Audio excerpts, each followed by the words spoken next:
heard the President's address. I sat there with Kharge ji and I listened to it.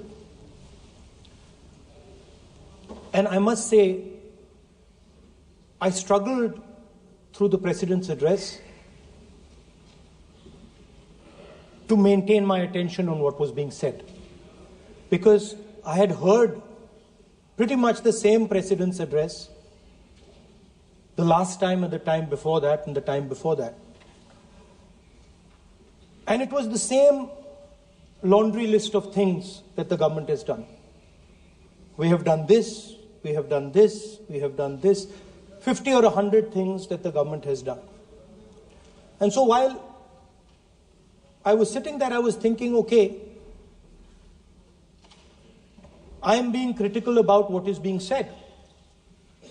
And I am saying that this is not the type of President's address that should be delivered.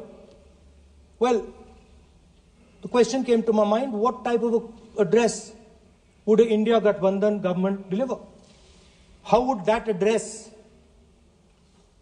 be different than the address we heard? Because it's no point me saying that it is a laundry list and then not providing an alternative idea. And so today I would like to lay out some dimensions of what an alternative address would look like, what the India Gathbandhan would probably focus on, and where we would lay emphasis. The future of this country is going to be decided by the young men and women of this country, the youth of this country. So I think anything we say has to be addressed to them, has to be spoken to them.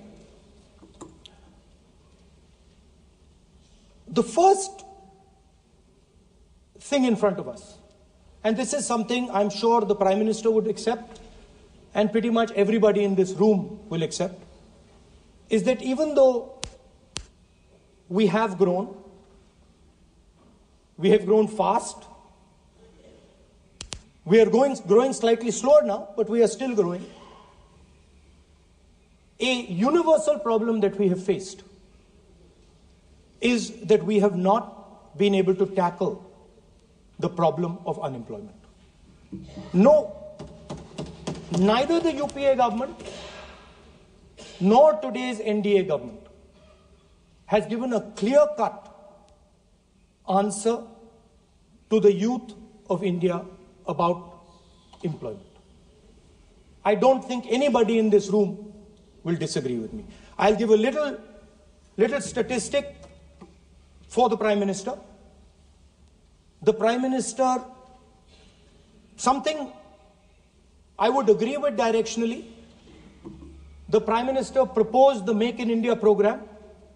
I think a good idea. We saw the statues, we saw the functions, we saw the so-called investment, and the result is right in front of me. Manufacturing fell from 15.3% of GDP in 2014 to 12.6% of GDP today. That is the lowest share of manufacturing in 60 years. I'm not even blaming the Prime Minister, because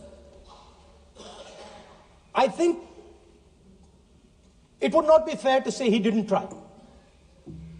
I could say that the Prime Minister tried, and I think conceptually Make in India was a good idea, but it's pretty clear that he failed, because manufacturing went from 15.3% of GDP to 12.6%. So the first question that any alternative vision would answer to the youngsters of our country is, okay, what and how are we going to solve this problem of employment? Any country basically organizes two things. You can organize consumption, and then you can organize production.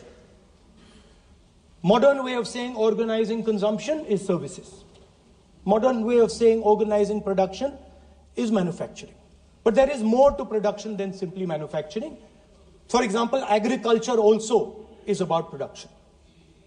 Now, pretty much every government since 1990 has done a decent job on consumption, on organizing consumption. Which are the companies that organize consumption? Uber organizes consumption. Reliance organizes consumption. Adani organizes consumption. But we have, as a country, failed in organizing production. We have excellent companies that try to organize production. They are the Mahindras of this world. They are the Bajajis of this world. Part of Tata's organizes production, but the record of the country in organizing production is dismal. And essentially what we have done is we have handed over the organization of production to the Chinese. So this mobile phone, even though we are saying we make this mobile phone in India, that is not a fact. This phone is not made in India. This phone is assembled in India. All the components of this phone are made in China. The network that has produced this phone is made in China, is owned by China. So every time we use a phone, every time we wear a Chinese shirt, a Bangladeshi shirt, every time we wear a pair of Chinese sneakers, we are paying a tax to China. Because some Chinese youngster is earning a salary to make or to produce that product. So the first message I would give in a presidential address would be that India has to focus completely on production. Because if we do not focus on production and we continue to focus only on consumption, we will find that we will run huge deficits, we will increase inequality, and eventually we will run into a serious problem.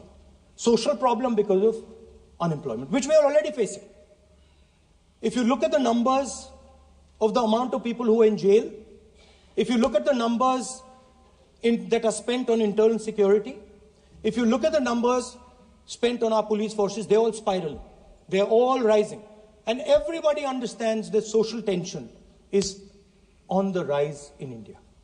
So now the next question comes, okay, so where is this employment going to come from? What is India going to produce? And for that, I'd like to tell all the youngsters of this country that there is a revolution taking place, an exciting revolution. The world is transforming completely. And the change that is taking place, at the heart of the change that is taking place, we are moving from the world of the internal combustion engine to the world of the electric motor. We are moving from petrol to batteries. We are moving wind, solar, potentially nuclear energy. So our entire way of moving is changing. And this is going to change every single thing. It is going to change warfare. It is going to change medical treatment. It is going to change education. It is going to change how we eat. It is going to change every single thing. Now, the last time there was a revolution, called the computer revolution, the government of India had a clear focus.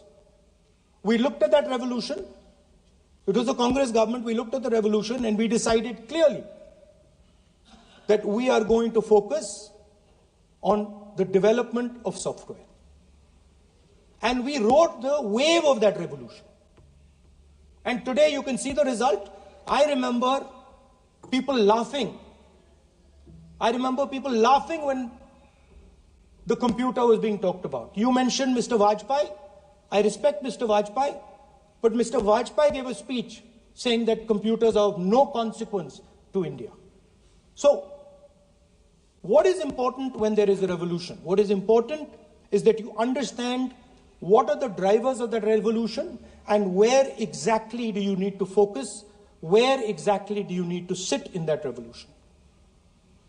I said that this revolution is going to change everything. And I want the youngsters in this country to think about it. There is a war going on in Ukraine. The war in Ukraine is actually a war between the internal combustion engine and the motor, the electric motor. The electric motor is inside the drone, the engine is inside the tank. And if you look at what is going on in Ukraine, the tanks are dying by the thousands. And small little drones with electric motors, small batteries, not much bigger than that, are destroying the entire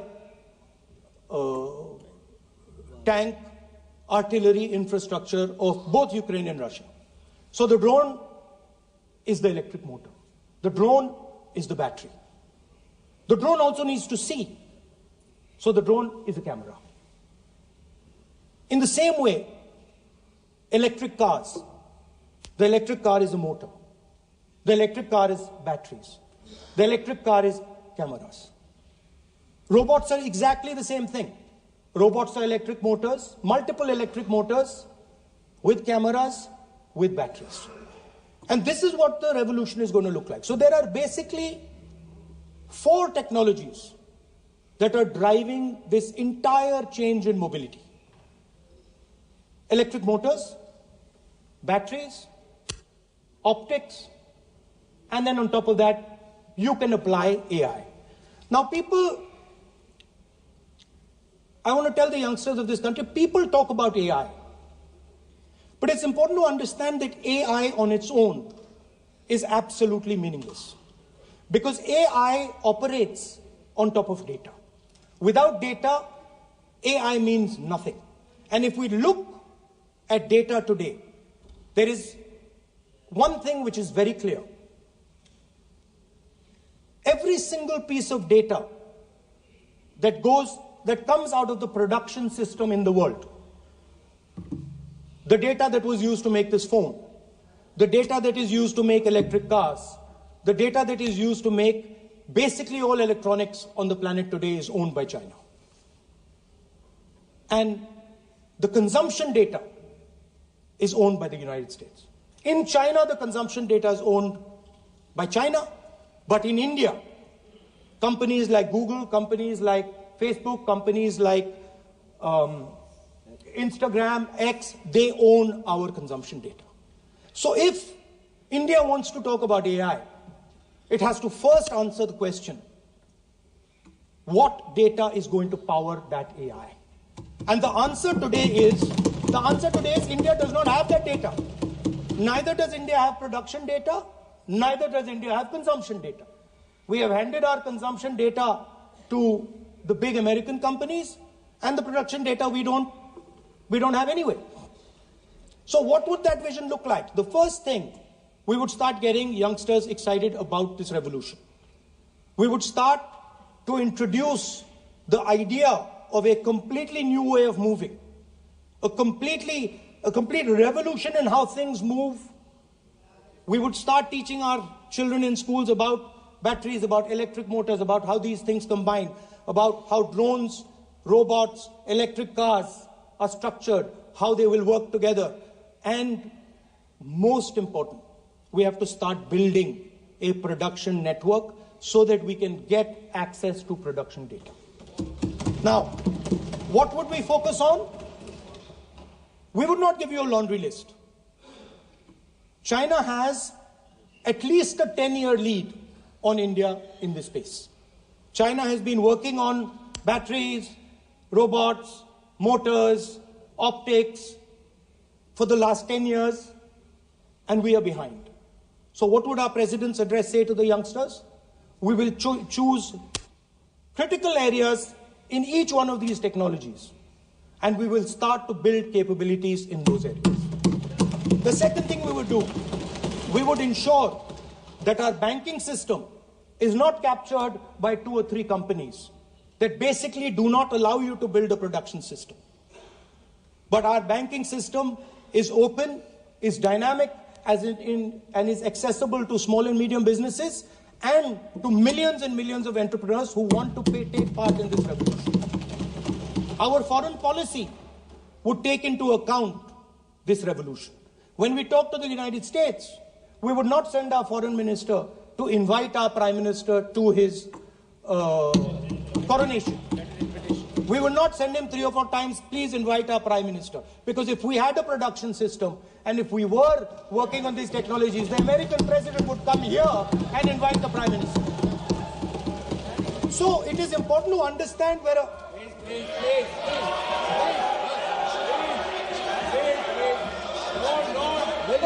Foreign policy.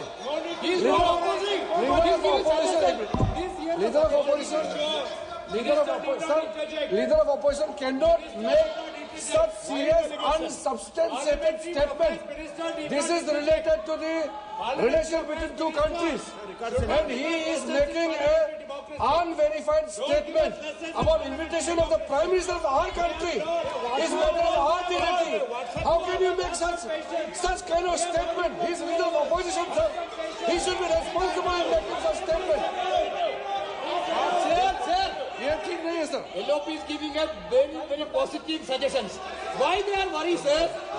For the country, he is giving. Leader of opposition has the information from any official source. He must inform the House.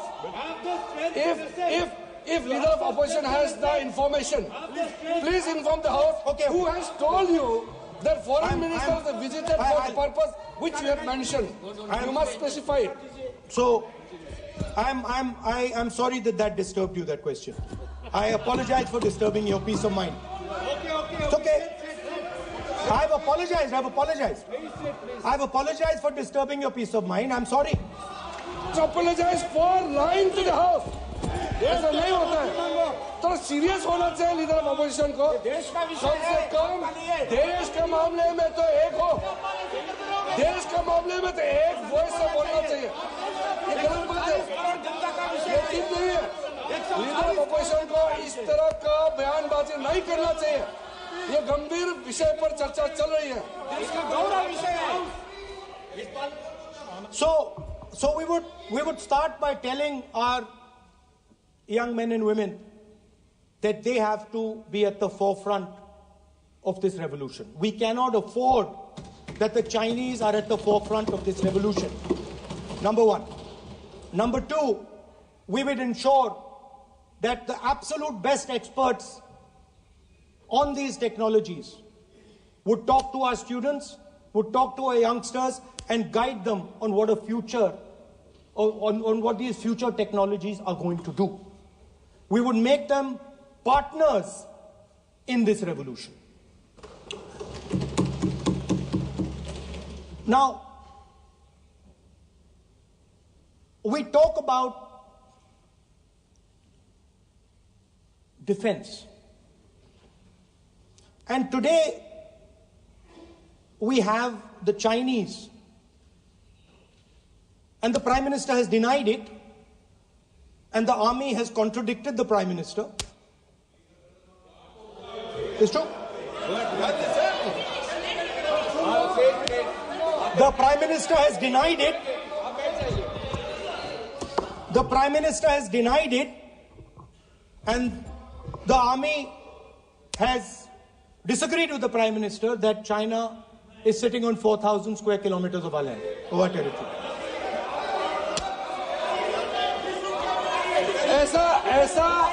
ऐसा इस सदन में अब मन चाहे बात नहीं बोल सकते हैं.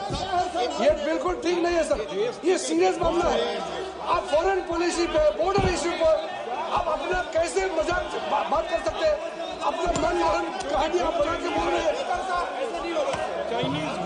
ये तो बहुत सीरियस मामला है. विदेशी प्रतिपक्ष के नेता जो आप विषय बोल रहे हैं, उसके तथ्यों को सदन के पटल पे रखना. आप पानी अनुरोध है, लीडर ऑफ अपोजिशन बोले, हम लोग शांति से सुनेंगे. ये आपका अधिकार है बोलने का, मगर आप मन चाहे ऐसा सीरियस इशू पे कैसे बोल सकते हैं? ये बहुत सीरियस मामला है. आप सदन में अपनी मर्जी से बोलते हो, फॉरेन मिनिस्टर का बात बोल देते हो, सीमा का बात ऑफिशियल पर्सन से अलग बात करते हैं. ऐसा मत बोलिए. ये देश के लिए ठीक नहीं है. आपको सीरियस होना पड़ेगा लीडर ऑफ अपोजिशन. ये गंभीर मामले को आप ऐसा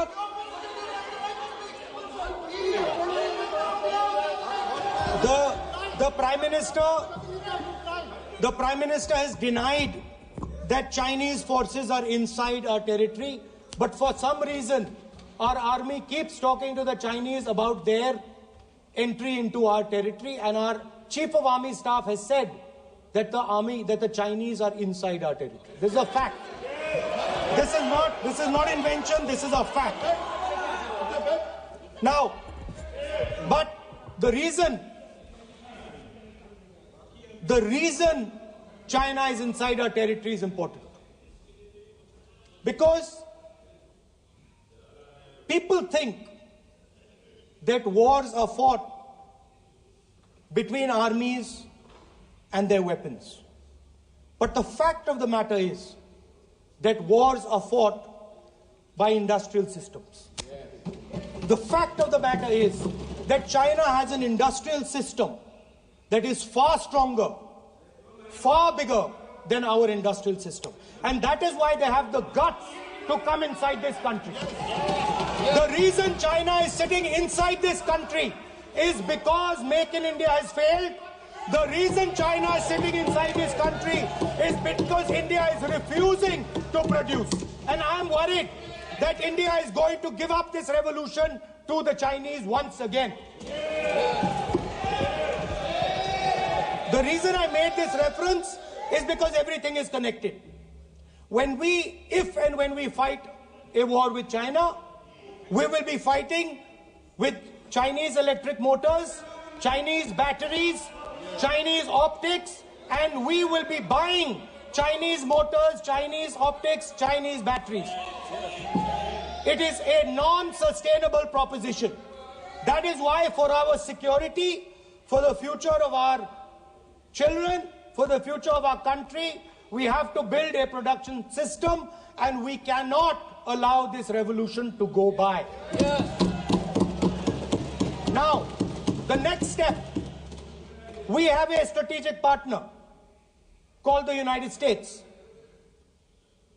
The partnership should focus on how India and the United States can work together to take advantage of this revolution. That is what the conversation should be on. Please understand that India is as important as the United States for the simple reason that they cannot build an industrial system without us.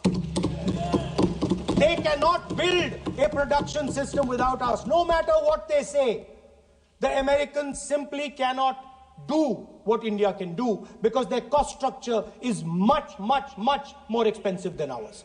We can build things that the Americans would never imagine. India can do that.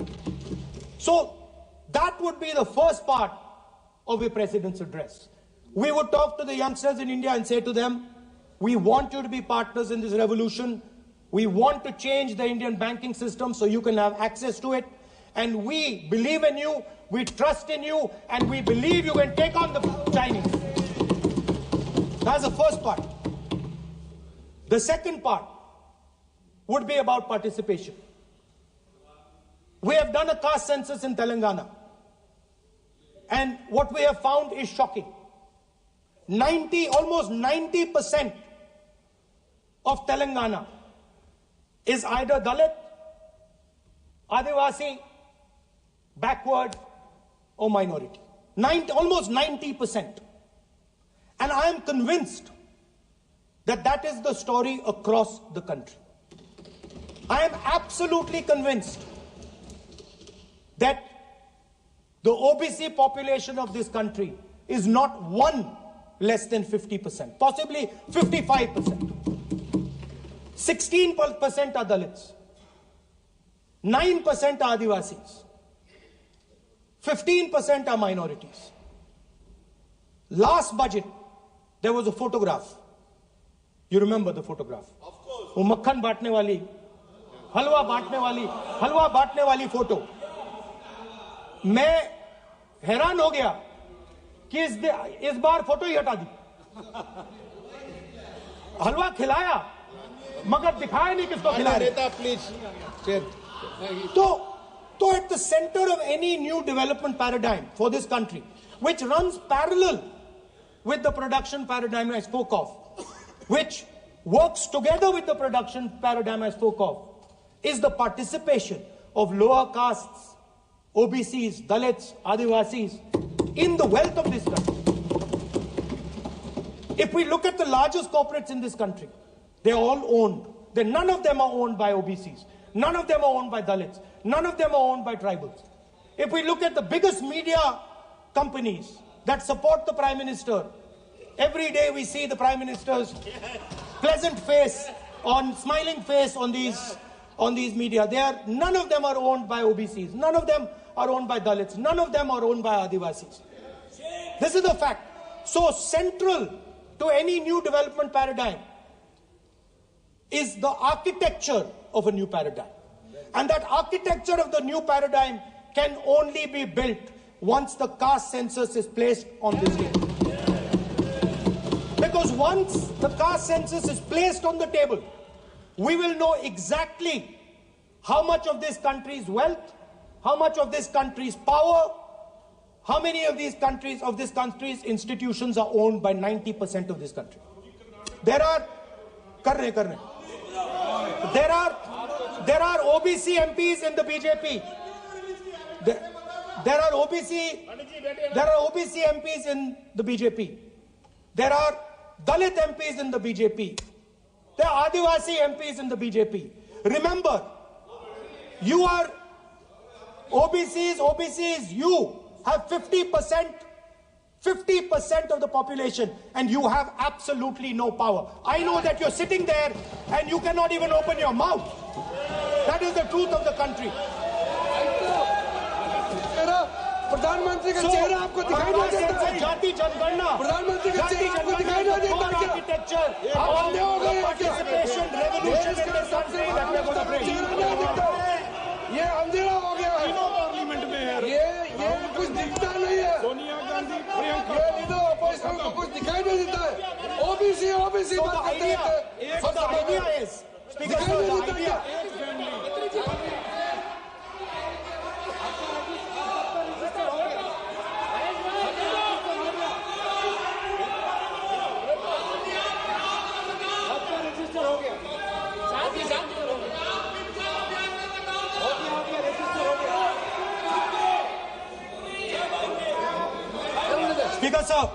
Speaker Sir, so the idea is, on one side, allow India and the Indian youngsters to participate in the coming mobility revolution.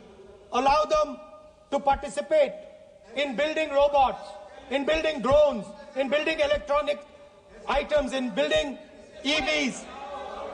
And on the other side, running parallel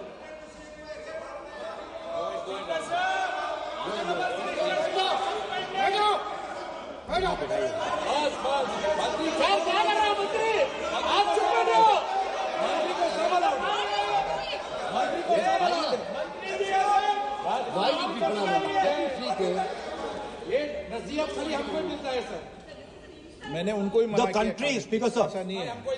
So आप भी बहुत disturbance करते हैं। Okay, Speaker Sir.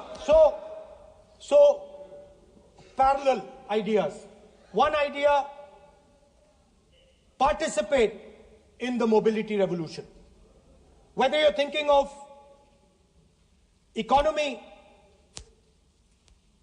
weapons, production, healthcare, India should participate in this revolution. India should become the master of the electric motor, master of the battery, master of optics, and master of AI applied on top of that production system.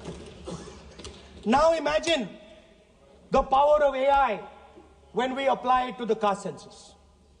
You imagine what we will do with AI and what we will do with the social revolution in this country when we start to apply AI on the data that we get from the caste census. So we are going to run a parallel track.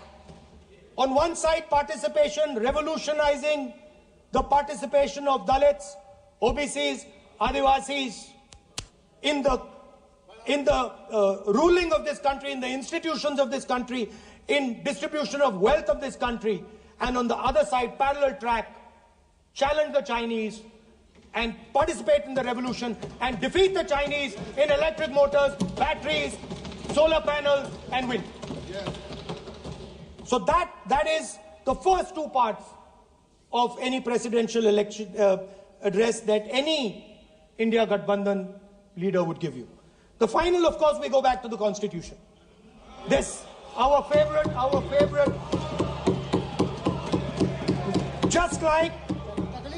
just like the production system is a weapon, just like Jati Jangarna is a weapon of transformation, this is what the entire architecture is built on.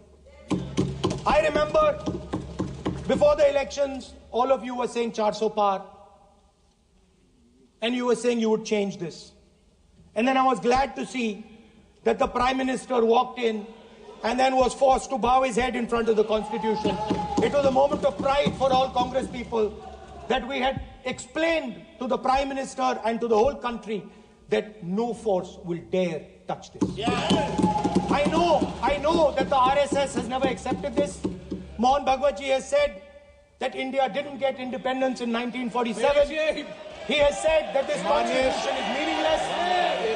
I know that is at your heart. We will never let your dream come true. This constitution is going to rule India always. Now, एक minute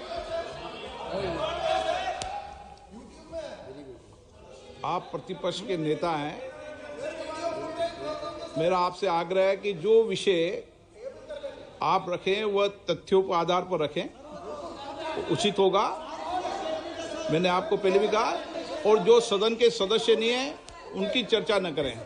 बताता हूं sir, Mohan Bhagwat आप नियम प्रक्रियाओं की पालन करें, आपसे अपेक्षा। सर, मोहन भागवत जी ने स्टेटमेंट दिया। मोहन भागवत का statement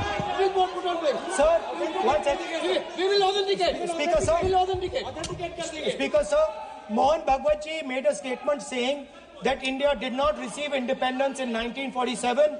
It received independence when the Ram Mandir was inaugurated. We will place that on the table. Now, sir, I would like to mention one small thing, but very important thing. Speaker sir, this constitution is supported by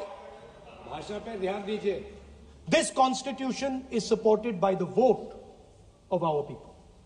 Without the secure vote of the Indian people, this constitution means nothing. Now I want to bring to the notice of this House some data, some information about the Maharashtra election.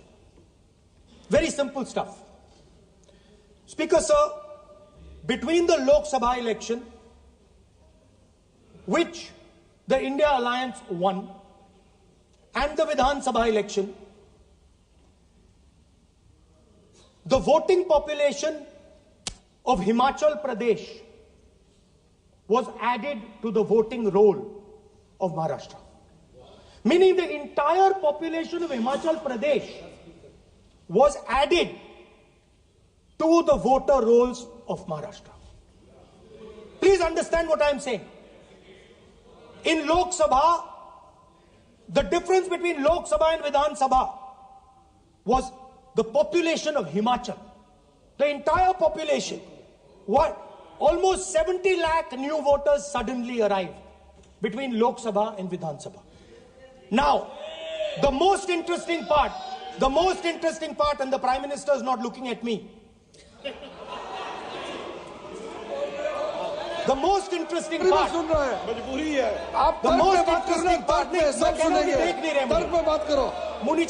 suddenly. The most interesting part is,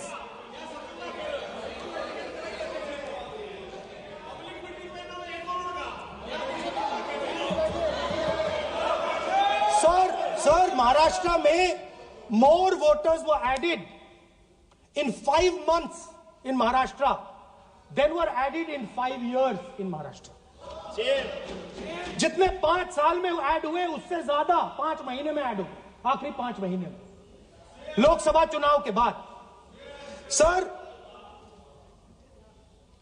एक building है sir Shirdi में, एक building में 7,000 नए voter एक building में add हुए sir. एक बिल्डिंग में 7,000 नए वोटर ऐड हुए सर। सर मैं कोई आरोप नहीं लगा रहा हूं, मैं कोई आरोप नहीं लगा रहा हूं, मैं सिर्फ ये कह रहा हूं सर कि ये इसमें कुछ ना कुछ प्रॉब्लमैटिक है कि हिमाचल प्रदेश जितने बड़े वोटर्स लोकसभा के बाद जादू से आ जाते हैं। अब हम क्या कह रहे हैं, हमने इलेक्शन कमीशन से रिपीटेडली कहा है कि हम आरोप नहीं लगा रहे हैं, आप एक काम कीजिए, हमें लोकसभा की वोटर लिस्ट दे दीजिए, नेम एड्रेस और इलेक्ट्रॉनिकली दीजिए, और विधानसभा नहीं है। नहीं सर, नहीं नहीं नहीं नहीं नहीं नहीं स्पीकर सर, स्पीकर सर, वो सब वेबसाइट पे रहती है, सब जानते हैं, कभी भी कोई निकाल सकता है। स्पीकर सर मैं समझा देता हूं sir. Speaker sir, speaker sir, वो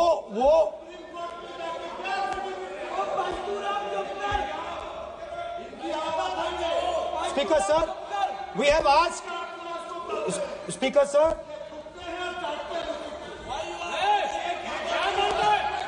speaker sir, we are asking this question, we are asking this, speaker sir, population of Himachal Pradesh, please, population of Himachal Pradesh has voted, extra has voted in Maharashtra. We are saying to the election commission, please give us the names and addresses and polling booths of all the workers in the Lok Sabha and all the workers in the Vidhan Sabha, so we can calculate who these new workers are, who these new voters are. Interestingly, the new voters are mostly in the constituencies that the BJP has swept. Please understand, the new voters have been added mostly in the constituencies where BJP has swept. I am still not making an allegation. I am saying on the floor of the House that the Election Commission has to give the data of the Maharashtra elections to the Congress Party, to the Shiv Sena and to the NCP, so that we can see exactly where these voters have been added, who has been subtracted, who has been added, where they have been added. This is not a irresponsible request. This is a very simple request for them to fulfill. The reason I am saying this, sir, is because the rules have been changed. This is not just said in isolation. Speaker, sir, the election commissioner used to be chosen by the Prime Minister, Leader of Opposition, and the Chief Justice. Sir, the Chief Justice was removed from that committee. Why? Why? This is a question, sir. This is a question to the Prime Minister. Why was the Chief Justice removed from the committee? Now, in a few days, I am going to go to the meeting. I am going to go to the meeting. There's going to be Mr. Amit Shah and Mr. Modi ji. And there's going to be me. 2 to 1. Why am I even going to the meeting? What is the purpose of me going to the meeting? I'm only going to the meeting to certify what Modi ji and Amit Shah ji are going to say. Right? Whereas if the Chief Justice was there could be a discussion. Chief Justice and Leader of Opposition could say, no, we don't agree. So, there seems to be a calculated strategy. Now, just prior to the Lok Sabha, the election commissioner was changed and 2 new election commissioners were placed. Yes. We know that the election dates were changed. Yes. We know that the elections were postponed. These are facts. These are not things I am inventing. So, in order to safeguard this constitution, the entire opposition requests the data for the Maharashtra election. We request the data and the electoral voter list for Lok Sabha and the corresponding list for Vidhan Sabha. And I am very confident that the Election Commission will not give us this information. Speaker, sir, that is broadly. So the third element of our President's address would be a determined defense of India's institutions, of our democratic system, and a re-look at our entire democratic framework, and the looking again at all the institutions that have been taken away from the people of India. So those would be the type of things that we would say in a presidential address. I'd like to finally say one thing. In the last, थोड़ा बढ़ा देता हूं, अब मैं थोड़ा और खींचूंगा, अब और खींचूंगा थोड़ा, अब और खींचूंगा. So in the last, there is a background, a philosophical background to what I am saying. Essentially, what I am saying to the youngsters of India and to this house is that instead of focusing on multiple things, instead of telling us a laundry list, give us a strategy, give us a vision, make it clear, right? Now, there is a philosophical basis to this. There is even a deep philosophical basis to this. I showed you the picture of Shivji, which you didn't allow me to show. I showed that picture for a reason. What does that picture tell us? If you look at that picture carefully, it tells us focus carefully. Do not get distracted. Do not look here and there. Do the job at hand. So there is a philosophical basis to the speech I have given. I have not told the House and the country that we will do this, and this. This is the philosophy of Shivji. Say what you have to say, but be clear that you're going to do that one thing and don't do 56, 70 different things. So there is a link between our philosophical tradition, our religious tradition, and what I'm saying. And that is what India needs to do. India needs to connect the past, the values of the past. You talk about Sardar Patel ji, but you destroy Sardar Patel ji's values every day. You talk about Ambedkar ji, you destroy his values every day. You talk about Nehru ji, no, you don't talk about Nehru ji. Right? You bow in front of Buddha. You destroy what he says. So the point is, you have to be truthful to what you are, right?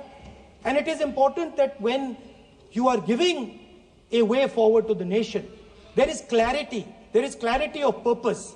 There is no hatred, there is no violence, there is no anger, because these things are destroying our country. So my speech has not been angry, has not been nasty. My speech has been very polite, very kind, and I thank the Prime Minister for coming and listening to it. माननीय श्री नरेश चंद पटेल,